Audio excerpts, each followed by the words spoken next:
त्योहार के इस सीजन में आई है बड़ी खुशखबरी। Peptic group proudly tie up arrangements with Indian bank.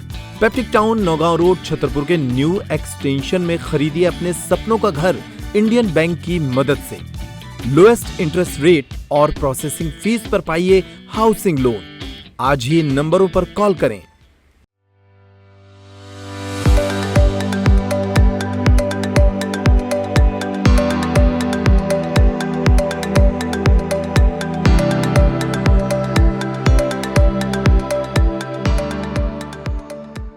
2 अक्टूबर को देश भर में महात्मा गांधी की जयंती का पर्व हर्षोल्लास के साथ मनाया जा रहा है।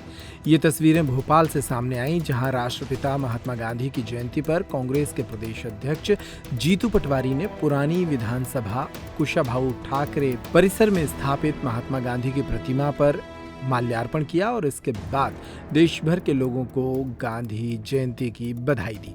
इस दौरान उन्होंने एक बार फिर सरकार को घेरते हुए कहा कि गांधी जयंती के मौके पर सद्भाव की मिसाल कायम होनी चाहिए, लेकिन इंदौर में व्यापारियों के द्वारा मुस्लिम सेल्समैन को बाहर करने का फैसला दुर्भाग्यजनक है।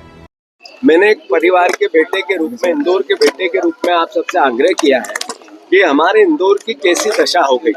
यहाँ पर राजनीतिक लाभ के लिए राजनीतिक कार्यकर्ता नफरत परोस रहे हैं, यहाँ के भाईचारे को चुनौती दे रहे हैं, यहाँ के भाईचारे को ठेस पहुंचा रहे हैं। सिर्फ उद्देश्य क्या? नफरत से चुनाव जीतना है, सत्ता पानी। दूसरा, यहाँ के राजनीतिक दलों को जिनको चुन लिया जनता ने, उनके साथ हिस्ट्री सीटर घूमते हैं। वो अद्भुत अकल्पनीय भ्रष्टाचार में एक एक कार्यकर्ता से लेकर नेता तक सब लिप्त है।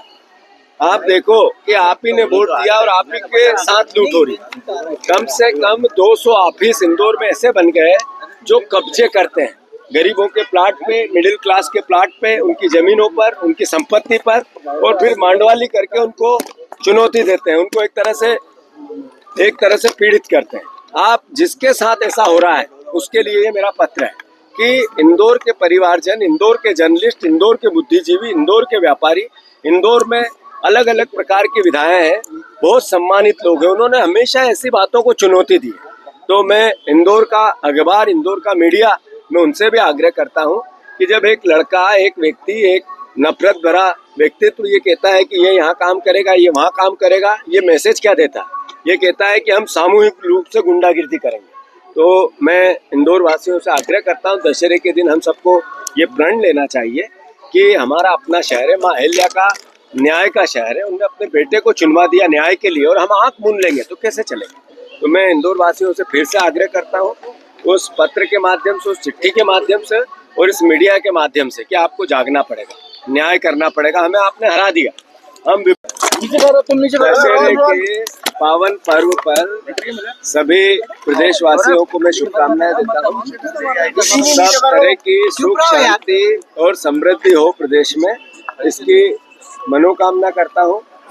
आज महात्मा गांधी और लाल बहादुर शास्त्री जी की जयंती है, उनके भी चरणों में श्रद्धा सुमन अर्पित करता हूँ। हमारे महात्मा गांधी का जो आदर्श है, जो पूरी दुनिया में सत्य, अहिंसा, करो धर्म की जो भावना है, मैं समझ रहा हूँ कि वो अपने आप में ये महसूस कराती है कि हमें उस ओर चलना चाहिए जो महात्मा गांधी ने रास्ता दिया। मैं अनुरोध करना चाहता हूँ कि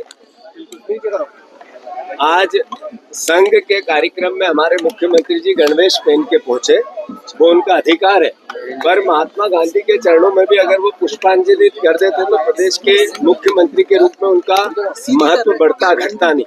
एक तरफ महात्मा गांधी की बात करते हैं, उनके आदर्शों की बात करते हैं, जब जरूरत पड़ती है तो बताने के लिए महात्मा के प्रति प्रेम भी बताते हैं भारतीय जनता पार्टी के, देश के प्रधानमंत्री से लेके सारा संगठन, और जब उनके प्रति श्रद्धा सुमन अर्पित करने की बात आती है तो उनका असली चरित्र सामने आता है।